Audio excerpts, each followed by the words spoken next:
सरस्वती नमस्तुभ्यं वरदे कामरूपिणी विद्यारंभं करिष्यामि सिद्धिर्भवतु मे सदा। नमस्कार, नमो नमः। संस्कृत विश्व या यूट्यूब चॅनलवर तुमच्या सर्वांचे मी अश्विनी सहर्ष स्वागत करते। मित्रांनो, तुम्हाला संस्कृत शिकायचे आहे तर तुम्ही संस्कृत विश्व या चॅनलच्या माध्यमातून संस्कृत सोपी आणि सरळ भाषेत शिकाल। संस्कृत भाषा शिकण्यासाठी सर्वप्रथम व्याकरण भाग समजून घेणे हे अत्यंत आवश्यक आहे। कोणत्याही भाषेतील व्याकरण समजून घेण्यासाठी त्यातील 3 तत्व हे महत्त्वाचे आहेत। ते 3 तत्व कोणते? तर ते आहे असे: पहिला आहे तत्व वर्ण, दुसरा आहे शब्द आणि तिसरा आहे वाक्य। यातील पहिले जे तत्व आहे म्हणजे वर्ण, याचा अभ्यास आपण या भागातून करणार आहोत। संस्कृत वर्णमालेत वर्णाचे 2 प्रकार पडतात, ते आहेत स्वर आणि व्यंजन। संस्कृत वर्णमालेत स्वरांचे 2 प्रकार असतात, वर्णांचे 2 प्रकार असतात, स्वर आणि व्यंजन। स्वर म्हणजे काय? तर स्वयं राजन्ते इति स्वरः, स्वयं राजन्ते इति स्वरः याचा अर्थ काय होतो? तर स्वर हे स्वतंत्र असतात आणि स्वयंपूर्ण असतात। ते कोणाच्याही सहायतेने बनलेले नसतात, ते स्वतंत्र असतात आणि म्हणूनच त्यांना स्वरः असे म्हणतात। तर स्वर यांचेही पुढे जाऊन 2 प्रकार होतात, ते आहे ऱ्हस्व स्वर आणि दीर्घ स्वर। ऱ्हस्व स्वर आणि दीर्घ स्वर। ऱ्हस्व स्वर याचा काय अर्थ होतो? तर ऱ्हस्व स्वर म्हणजे ज्या स्वरांचे उच्चारण करण्यासाठी कमी वेळ लागतो ते ऱ्हस्व स्वर। कोणते आहेत ऱ्हस्व स्वर? तर अ, ई, उ, ऋ, ऋ। परत मी एकदा उच्चारण करते, अ, ई, उ, ऋ आणि ऋ हे आहेत ऱ्हस्व स्वर। पुढे काय आहेत? पुढे आहेत दीर्घ स्वर। दीर्घ स्वर म्हणजे काय? तर दीर्घ स्वर म्हणजे ज्या स्वरांचे उच्चारण करण्यासाठी जास्त वेळ लागतो, म्हणजेच ऱ्हस्व स्वरांपेक्षा जरा जास्त वेळ लागतो, त्यांना दीर्घ स्वर म्हणतात। तर कोणते दीर्घ स्वर आहेत आपण पाहू। आ, ई, उ, ऋ, ए, ऐ, ओ, औ। तर हे आहेत दीर्घ स्वर। मित्रांनो, जेव्हा मी उच्चारण करते ऱ्हस्व स्वर आणि दीर्घ स्वर, तेव्हा तुम्हाला थोडंसं जाणवत असेल की उच्चारण करताना वेळाचं अंतर बघा कसं आहे। मी पूर्ण एकदा वर्णमाला अ ते औ पर्यंत बोलून दाखवते। अ, आ, ई, ई, उ, ऊ। तुम्ही पाहत असाल तर जे दीर्घ स्वर आहेत त्यांच्या उच्चारणासाठी जरा जास्त जोर दिला जातो ऱ्हस्व स्वरांपेक्षा। ऱ्हस्व स्वर हे यांचे लगेच उच्चारण होते, जसं उ तर दीर्घ असेल तर उ, ऱ्हस्व असेल तर ऋ, दीर्घ असेल तर ऋ। तुम्हाला कळालं? तर ऱ्हस्व आणि दीर्घ यांच्यामध्ये काय अंतर आहे? आता तुम्ही पाहत असाल तर मराठीमध्ये जे स्वर आहेत ते कसे आहेत? अ, आ, ई, उ, ऋ, ए, ऐ, ओ, औ, आहा। आणि आहा हे जे स्वर आहेत संस्कृतमध्ये यांना स्वर असे मानले नाही आहेत, यांना वेगळंच नाव दिलं गेलं आहे। ते कोणतं? तर आणि आहा हे स्वराश्रित स्वर आहे। स्वराश्रित स्वर आहे। स्वराश्रित म्हणजे काय? तर आणि आहा हे जे आहेत हे स्वतंत्र नाहीत, यांचं उच्चारण स्वतंत्र नाही आहे, हे स्वरांवर आधारलेले आहेत, स्वरांच्या आश्रयात आहेत, आश्रित आहेत। जसं अ हा स्वर आहे, अ या स्वराला जेव्हा अनुस्वार लागतो तेव्हा त्याचं रूपांतर होतं त्याचं रूपांतर होतं आणि हा जो स्वराश्रित जो स्वर आहे याचं उच्चारण संस्कृतमध्ये अनुस्वार हे त्याला असं म्हणतात, अनुस्वार असं म्हणतात। जसं उदाहरण तुम्ही ते पाहत असाल की अनुस्वाराचं मी चिन्ह दिलेलं आहे, त्याला अनुस्वार म्हणतात. एक बिंदू असतो कोणत्याही शब्दाच्या वरती, तर त्या बिंदूला अनुस्वार म्हणतात. त्याचं उदाहरण आहे अंक. अंक तुम्ही पाहत असाल उदाहरणामध्ये. ठीक आहे. तर जेव्हा कोणत्याही शब्दाच्या वरती, कोणत्याही वर्णाच्या वरती अनुस्वार असेल तेव्हा त्याचं उच्चारण आपण असं करतो, तर त्याला अनुस्वार असं म्हणतात. कोणत्याही वर्णाच्या वरती जर बिंदू असेल तर त्याला आपण अनुस्वार म्हणतो. पुढे आहे अह पण संस्कृतमध्ये स्वर नाही म्हटलाय, त्याला स्वराश्रित स्वर असं वेगळं एक नाव दिलं गेलंय. तर अ हा स्वर आहे, परंतु त्याच्या बाजूला 2 बिंदू आहेत. ठीक आहे. तर या 2 बिंदूंना विसर्ग असं बोलतात. उदाहरण इथे मी दिलं आहे रामः. तर विसर्ग जे आहे त्याचं उच्चारण ह म्हणून केलं जातं. रामः. कोणत्याही शब्दाच्या शेवटी जेव्हा विसर्ग लागतो तेव्हा ते ह असा उच्चारण. जसं इथे राम आहे, लक्ष्मण आहे, फलः, जनकः, अशोकः. तर ज्याही शब्दांच्या शेवटी विसर्ग लागतो तिथे हचं उच्चारण होतं. तर तुम्हाला समजले आहेत. तर हे आहे स्वर. तर संस्कृतमध्ये एकूण स्वर किती आहेत, तर ते असे आहेत. अ आ इ ई उ ऋ लृ ए ऐ ओ औ. तर हे एवढेच स्वर आहेत. आणि आणि अह हे स्वराश्रित स्वर आहेत. हे स्वरांमध्ये यांची गणना होत नाही. यांना अयुगवाह वर्ण असे म्हणतात. तर इथे मी तुम्हाला फक्त तुम्हाला समजण्यासाठी मी ते खाली नोट केलेलं आहे, कारण की मराठीमध्ये आणि आहा याची गणना होते, पण संस्कृतमध्ये होत नाही. संस्कृतमध्ये आणि आहा याला अयुगवाह म्हणतात. यांना स्वराश्रित स्वर असे म्हणतात. आणि यांचा वापर हा वेगळ्या प्रकारे होतो, म्हणून त्यांना स्वरामध्ये यांची गणना केली जात नाही. तर असे आपण पाहिले आहेत स्वर वर्ण. आता वर्णांचा दुसरा प्रकार आहे व्यंजन. ते आपण पाहूया. मित्रांनो, तुम्ही या स्लाइडमध्ये पाहत असाल तर मी इथे उच्चारण स्थान दिलेले आहेत आणि इथे आपली जी व्यंजने जे आहेत ते मी व्यंजने इथे लिहिलेले आहेत. सर्वात प्रथम मी तुम्हाला सांगू इच्छिते की या स्लाइडमध्ये सर्वात वरती जे लाल अक्षरामध्ये तुम्ही पाहत असाल सर्वात वरती, तिथे मी एक चिन्ह दाखवलेलं आहे आणि त्याला हलंतः असं लिहिलेलं आहे. म्हणजे काय, तर ज्या वर्णांच्या खाली हे असे चिन्ह असेल त्यांना हलंतः काय म्हणतात, हलंतः. ज्याही वर्णांच्या खाली पाय मोडल्यासारखा तुम्ही पाहत असाल, तिकडे जे सर्वच जे व्यंजनं आहेत ते सगळ्या व्यंजनांची खाली तसं चिन्ह आहे, म्हणजेच त्याला आपण पाय मोडल्यासारखं असं म्हणतो. तर या चिन्हाला हलंत असं म्हणतात. तर हे सर्व जी व्यंजनं आहेत ही त्या तशीच चिन्ह सर्व व्यंजनांना आहेत. तर ह्या सर्व व्यंजनांना हलंत व्यंजन असे म्हणतात. हे सर्व व्यंजनांना काय म्हणतात, हलंत व्यंजन असे म्हणतात. तर त्याच्या बाजूला लिहिले आहे उच्चारण स्थान. मित्रांनो, जेव्हा आपण कोणताही वर्ण उच्चारतो तेव्हा आपल्या मुखामध्ये अनेक भागांमध्ये काहीतरी स्पंदने होत असतात. आपली जिव्हा आहे, आपली जी जीभ आहे ही आपल्या मुखातील वेगवेगळ्या भागांना स्पर्श करत असते आणि तेव्हाच आपल्या मुखातून एखादा शब्द बाहेर पडतो.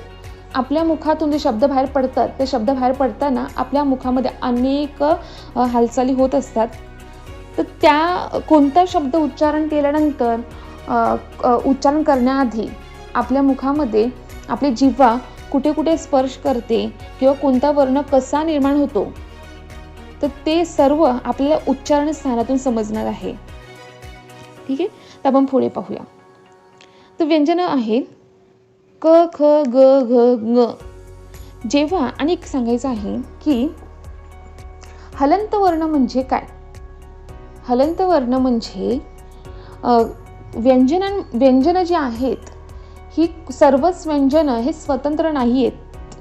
स्वतंत्र नाही आहेत म्हणजे त्यांचे स्वतंत्र असं उच्चारण होतं. ते कधी जेव्हा स्वर त्यांच्यामध्ये स्वर त्यांच्यामध्ये योजल्यानंतरच त्यांचं उच्चारण होतं. जसं हे सर्व व्यंजनं हलंत का आहेत? कारण की यांच्यामध्ये स्वर नाही आहेत. जसं मी क जेव्हा मी बोलते तेव्हा क मध्ये अचं उच्चारण आहे. तुम्हाला जाणवत असेल. मी जेव्हा बोलते का, तर का मध्ये कोणता स्वर आहे? आ. मी जेव्हा बोलते कू तेव्हा आहे क मध्ये ऊचा उच्चारण. मी तुम्हाला इथे दाखवते. हे बघा, ही आहे बाराखडी. बाराखडी कशी बनते? तर क मध्ये अ मिळतो तेव्हा क होतो.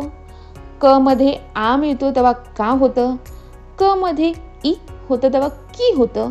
क मध्ये दीर्घ ई होतं तेव्हा दीर्घ की होतं.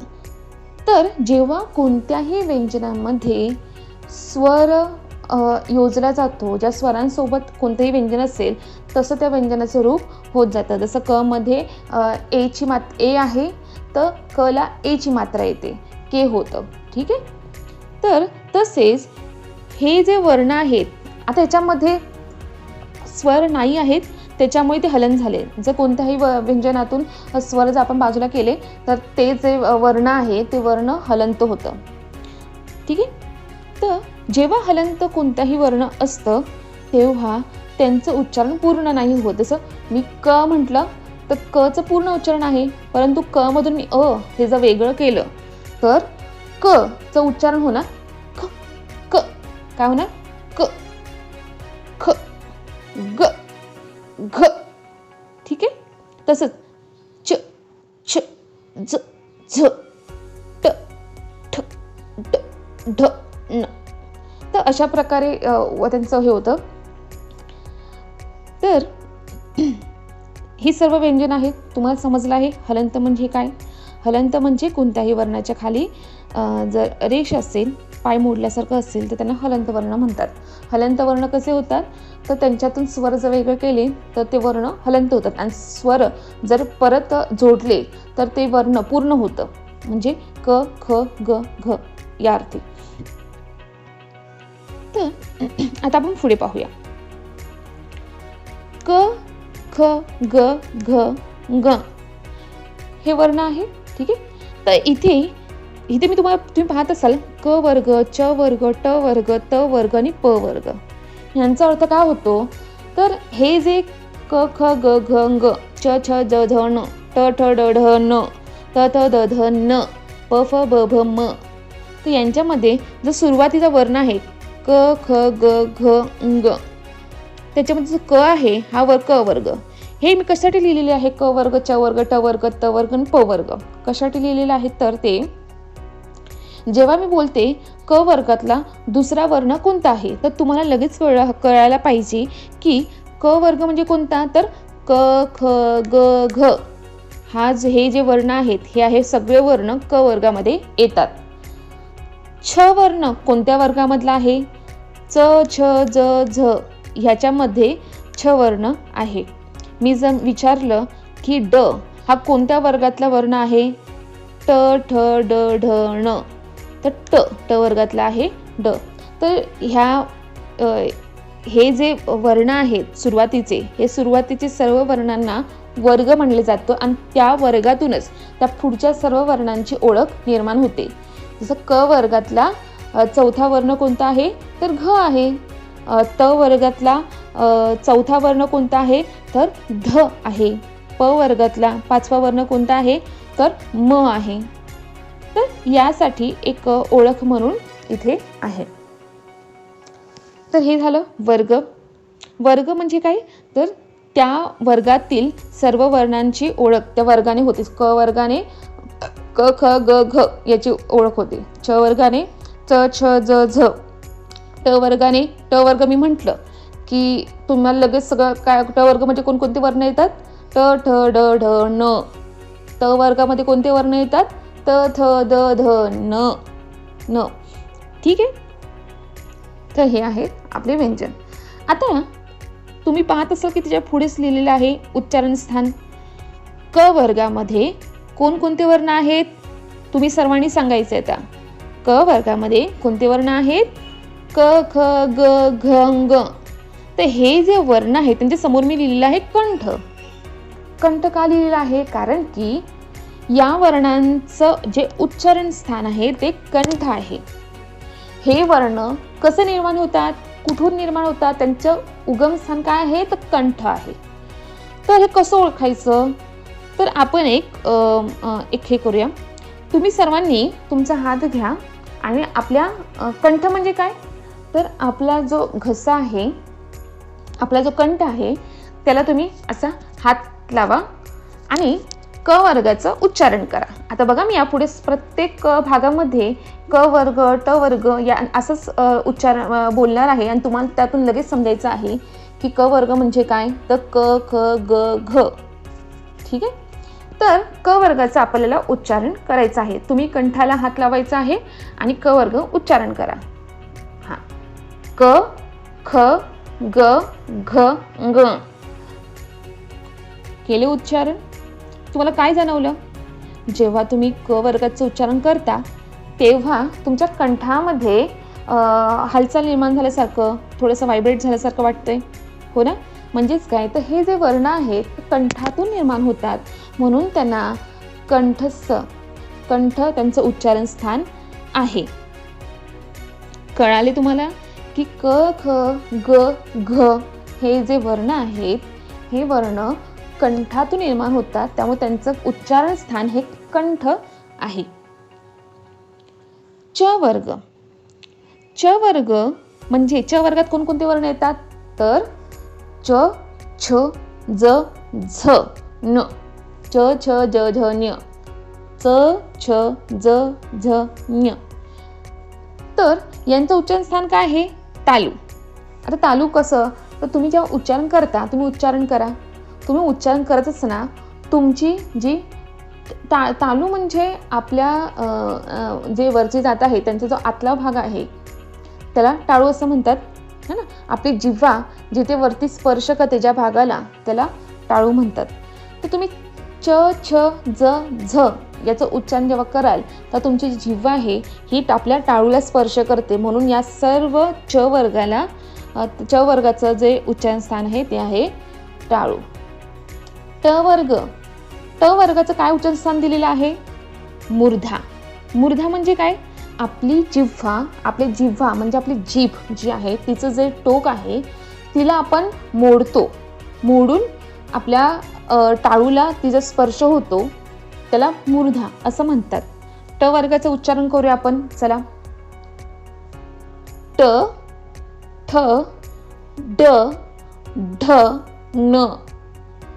ट, ठ, ड, ढ, न. बघा, हो की नाही? तर ट वर्गाचं उच्चारण स्थान आहे मूर्धा. ट वर्गाचं उच्चारण स्थान आहे मूर्धा. आता त वर्ग. त वर्ग म्हटल्यावर कोणते कोणते वर्ण येतात? त, थ, द, ध, न. त, थ, द, ध, न. तर यांचं उच्चारण स्थान काय आहे? दंत. यांचं उच्चारण स्थान आहे दंत. दंत म्हणजे काय? दात. ठीक आहे. आपली जिव्हा ज्या वर्णांचं उच्चारण करताना दातांना स्पर्श होतो त्या वर्णांना दंत, त्या वर्णांचं जे उच्चारण स्थान आहे दंत आहे. चला प्रयोग करूया आपण. त वर्गांचं आपण उच्चारण करूया. त, थ, द, ध, न. तुम्हाला समजले की आपण खरोखरच जेव्हा अशा वेगवेगळ्या वर्णांचं उच्चारण करतो तेव्हा आपली जिव्हा कुठे कुठे स्पर्श करते आणि त्या स्पर्शावर त्या स्थानांवरनं आपल्याला समजतं. मित्रांनो, खूप वेळा असं की न आणि न, न आणि न याच्यामध्ये आपण उच्चारण करताना बहुतेक वेळा आपल्या लक्षात नसतं की कसं उच्चारण करायचं. पण जर आपल्याला आपले उच्चारण स्पष्ट करायचे असतील तर या गोष्टी आपल्या लक्षात ठेवणं गरजेचे आहे. कोणत्याही वर्णाचं कसंही उच्चारण केलं तर भाषा आपली ही काय होते? हळूहळू अशुद्ध होत जाते. पण आपल्याला आपल्या भाषेचं अस्तित्व टिकवायचं असेल, त्यातील उच्चारण स्पष्ट करायचं असेल, त्यासाठीच तर म्हणतात की जे संस्कृत शिकतात त्यांचे उच्चारण हे स्पष्ट असते. का? कारण की त्यांना ह्या गोष्टी शिकवलेल्या असतात आणि आजपासून तुमच्या सर्वांचं हे उच्चारण हे अगदी स्पष्ट होणार आहे. का? कारण की आजपासून तुम्हीही या सर्व जे नियम आहेत यांचं पालन करणार आहोत आपण. तर कोणत्याही वर्णाचं उच्चारण करताना आपण त्या स्थानाला स्पर्श केला तर बरोबर त्याच वर्णाचं उच्चारण होतं. ठीक आहे. तर आपण पाहिलं आहे त वर्ग. आता पुढे आपण पाहणार आहोत प वर्ग. प वर्ग मध्ये कोणकोणते वर्ण आहेत? प, फ, ब, भ, म. तुम्ही पाहत असाल जेव्हा आपण प वर्गाचं उच्चारण करतो तेव्हा आपल्या मुखामध्ये कोणत्या भागांचा स्पर्श होतो? तर हो, बरोबर, ओष्ठ. ओष्ठ म्हणजे ओठ. आपण जेव्हा प वर्गाचं उच्चारण करतो तेव्हा आपले ओठ हे एकमेकांना चिटकले जातात किंवा एकमेकांवर त्यांचा स्पर्श होत असतो. जसं प, फ, ब, भ, म. समजले तुम्हाला सर्वांना? क वर्गाचं उच्चारण स्थान आहे कंठ, च वर्गाचं उच्चारण स्थान आहे तालू, ट वर्गाचं उच्चारण स्थान आहे मूर्धा, त वर्गाचं उच्चारण स्थान आहे दंत, प वर्गाचं उच्चारण स्थान आहे ओष्ठ. तुम्हाला समजले? आता तुम्ही मला सांगाल की हे जे मी खाली जे लिहिलेले आहे लाल अक्षरामध्ये हे पंचम वर्णम आहेत. प्रत्येक वर्गातला जे पाचवा जो वर्ण आहे ते आहे ते. यांना अनुनासिक म्हणतात. यांचं उच्चारण स्थान हे वेगळं आहे. अनुनासिक. अनुनासिक म्हणजे काय? जिव्हा आणि आपलं जे नाक आहे यातून याचं उच्चारण होतं. ठीक आहे. यांचं उच्चारण कसं होतं? आपली जिव्हा आणि आपलं नाक यातून. त्याला अनुनासिक वर्ण असे म्हणतात. प्रत्येक वर्गातलं पंचम जे वर्ण आहे त्या वर्णांना अनुनासिक वर्ण असे म्हणतात. ते हे जे वर्ण आहे त्यांचं उच्चारण कसं होतं ते मी तुम्हाला एक उदाहरण स्वरूप यांचं उदाहरण स्वरूप मी या वर्णांचं तुम्हाला उच्चारण सांगते. इथे पहा, हे आहे जसं गंगा. यांचा उपयोग कसा केला जातो? खरं तर मराठीमध्ये हे वर्ण हे जे दोन वर्ण आहेत ह्या दोन वर्णांचा उपयोग नाही करत. यांचा सर्वात जास्त उपयोग हा संस्कृतमध्ये होतो आणि यांचं उच्चारणही होतं. जसं गंगा. गंगा.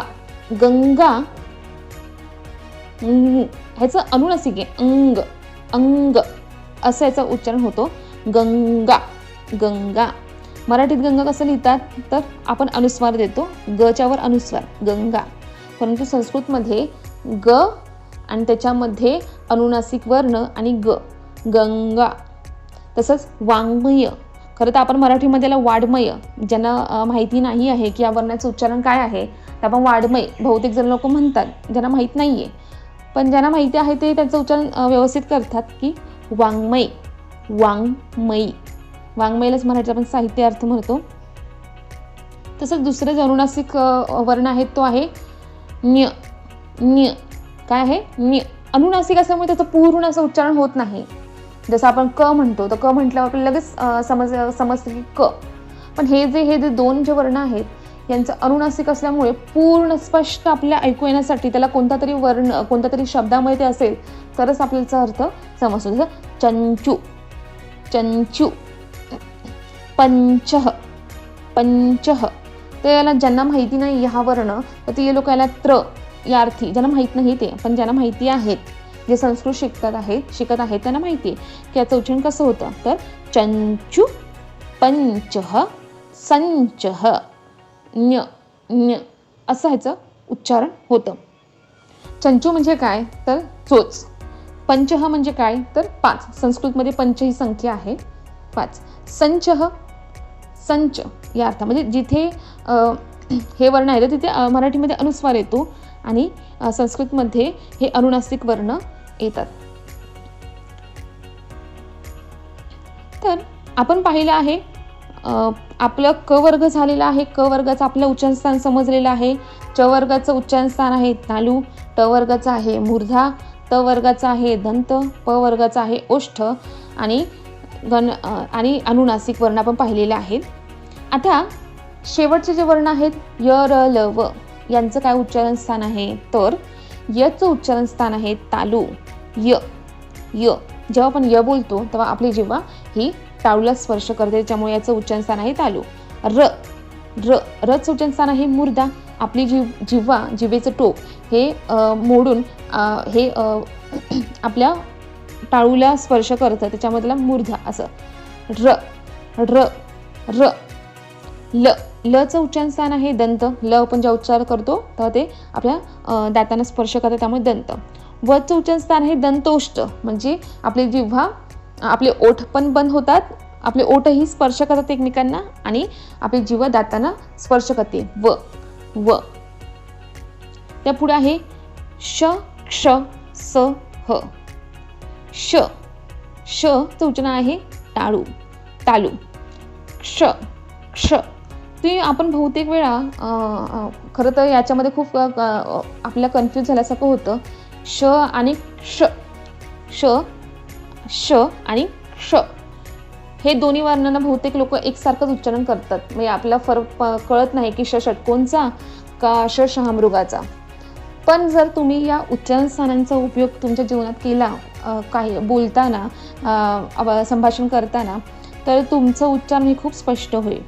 तर श शहामृगाचा याचं उच्चारण काय आहे, तालू. श आणि क्ष क्ष क्षचं उच्चारण आहे मूर्धा.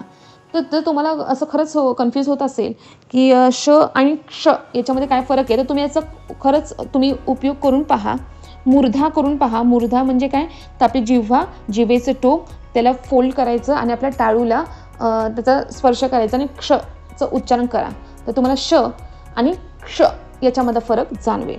सचं उच्चारण स्थान आहे दंत आणि हचं उच्चारण स्थान आहे कंठ. ह तुम्ही ह बोला, हचं उच्चारण करा आणि तुमच्या कंठाला तुमचा हात लावा, तर तुम्हाला लगेच जाणवेल की हचं उच्चारण करताना कंठात थोडंसं व्हायब्रेट झाल्यासारखं, थोडंसं स्पंदन झाल्यासारखं आपल्याला जाणवते. तर हे झाले व्यंजन. व्यंजनामध्ये सर्वात शेवटचे जे व्यंजन आहे ते क्ष त्र ज्ञ. क्ष त्र ज्ञ हे जे व्यंजन आहे हे संयुक्त वर्ण आहे. संयुक्त वर्ण म्हणजे हे अनेक वर्णांपासून हे वर्ण तयार होतात. जसं त्र हे जे वर्ण आहे हे त हलंत र अलंत अ, तेव्हा त्र हा वर्ण बनतो. तर हे आहे संयुक्त वर्ण. तर मित्रांनो, आज आपण पाहिले आहेत वर्णमालेचे भेद, स्वर आणि व्यंजन, स्वरांचे भेद, ऱ्हस्व आणि दीर्घ आणि व्यंजनांचे व्यंजन. तर एकूण वर्ण किती आहे संस्कृत वर्णमालेत, तर ऱ्हस्व स्वर आहेत 5, दीर्घ स्वर आहेत 8, स्पर्श व्यंजन म्हणजे जे व्यंजन आहेत ते 25, अंतस्थ म्हणजे य र ल व हे जे व्यंजन आहेत ते आहेत 4, उष्म व्यंजन म्हणजे कोणते, श क्ष स ह हे आहे उष्म व्यंजन. तर एकूण वर्ण आहेत 46. एकूण वर्ण किती आहेत 46.